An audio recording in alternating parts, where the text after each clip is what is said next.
תפסיקי כבר להתנצל. תוכנית נטולת בושה להגשמת המטרות שלך. מאת רייצ'ל הוליס. מאנגלית דנה טל. מספרת עדי דרורי. לביתי נועה, מאחלת לך לחיות את חייך בלי להתנצל, ולחגוג את מי שאת, בדיוק כפי שאלוהים ברא אותך. הקדמה. מה אם? כשהתחלתי לכתוב את הספר הזה, הייתי משוכנעת שאקרא לו מצטערת לא מצטערת. כן, הכותרת הזאת הייתה מבוססת על שיר של דמי לובטו. למעשה הייתי מרחיקה לכת ואומרת שהשיר הזה היה הגורם המניע לכתיבת כל הספר. נסי לתאר לעצמך את היום שבו שמעתי לראשונה את הלהיט הזה, בשלהי קיץ 2017. היה זה בוקר יום שני שטוף שמש. אני יודעת שזה היה ביום שני בבוקר, כי כל חברות הצוות שלי רקדו סביב שולחן הישיבות, והטעינו את עצמן באנרגיה לקראת ישיבת פתיחת השבוע שלנו. ואני יודעת שהיה יום שטוף שמש, כי זה היה בקיץ בלוס אנג'לס. תשלומי הארנונה המופקעים שמשלמים בעיר הזאת, הם ערובה לכך שהאקלים הנעים לעולם לא ירד מתחת ל-23 מעלות. אנחנו תמיד רוקדים את עצמנו לדעת לפני ישיבות גדולות, כי זה מעלה את רמת האנרגיה, ומכניס אותנו למצב הרוח הנכון. כל שבוע מקבל חבר צוות אחר, למען ההגינות, את תפקיד די-ג'יי הבית. כלומר, את הזכות לבחור את המוזיקה שתרים לנו. באותו קיץ, הצוות שלנו כלל נשים בלבד, וכולן, חוץ ממני, היו מתחת לגיל 28.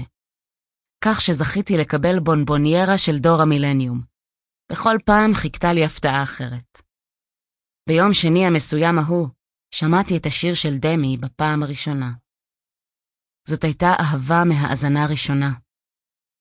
אם אף פעם לא רקדת לצלילי השיר הזה, כדאי לך להוסיף אותו כבר עכשיו לפלייליסט האימונים שלך. הוא עליז וכיפי וחצוף, כמעט מטריס, מכניס בדיוק לאווירה שתרצי להיות בה לפני פעילות סיבולת לב ריאה מאומצת, או סיבוב ראשון בבחירות לראשות העיר. דמי מודיעה לנו שהיא נראית נהדר, ומרגישה נהדר, וחיה את החיים בתנאים שלה. והיא מצטערת, אבל היא לא מצטערת. אני חיה בשביל שירים כאלה.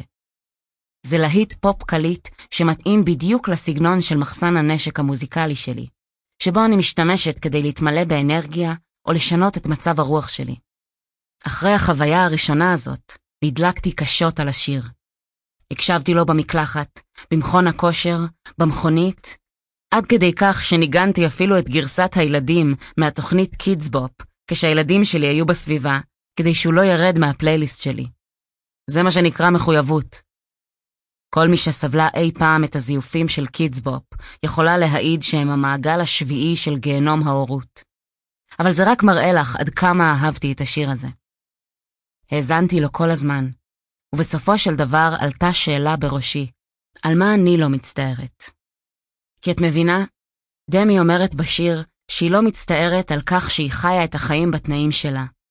היא לא מצטערת שהיא נראית טוב, או מרגישה טוב, או גורמת לאקס שלה לקנה, או עושה אמבטיית קצף בג'קוזי בסלון, אם להסתמך על הקליפ שלה. אבל מה איתי? מה היו התחומים בחיי שאני לא הסכמתי בשום פנים ואופן להתנצל עליהם?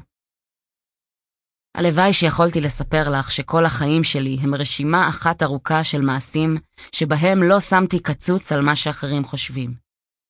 אבל זאת לא תהיה האמת. ולא משנה כמה אני רוצה עכשיו לשמש לך דוגמה. בהערת אגב, ביליתי את רוב חג המולד האחרון במיטה עם דלקת ריאות איומה. ניצלתי את הזמן הזה כדי לקרוא הרבה רומנים רומנטיים היסטוריים שהתרחשו בתקופת האוצרות, בתחילת המאה ה-19 באנגליה.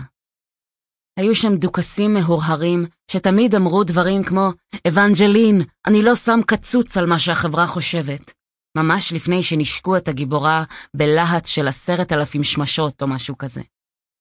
ההחלטה שלי לשנה החדשה הייתה להתחיל להשתמש במונח לא שמה קצוץ בדיבור היומיומי. אז הנה, כבר הגשמתי את חלומותיי ואנחנו רק ב2 בינואר. הידד. אבל האמת היא שכמו נשים רבות אחרות, אני עדיין בתהליך של התגברות על חיים שלמים של ריצוי אנשים אחרים. אני שואפת Sample complete. Ready to continue?